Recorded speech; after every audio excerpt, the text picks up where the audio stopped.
Welcome back to our series of Minecraft things in Maine and popular character names pronunciation videos. Let's take a look at how to pronounce this word. Enderman is a tall, teleporting mob from the game Minecraft.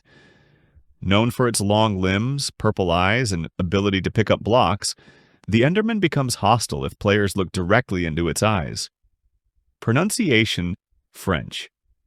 In France, the term Enderman is pronounced En-dair-man, with a smooth ender and a clear man, En-dair-man, giving it a steady and flowing sound American.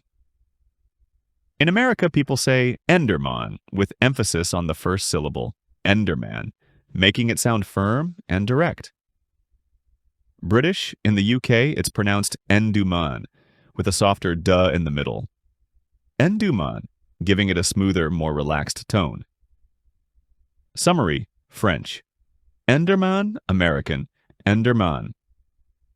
British, En-duh-mun.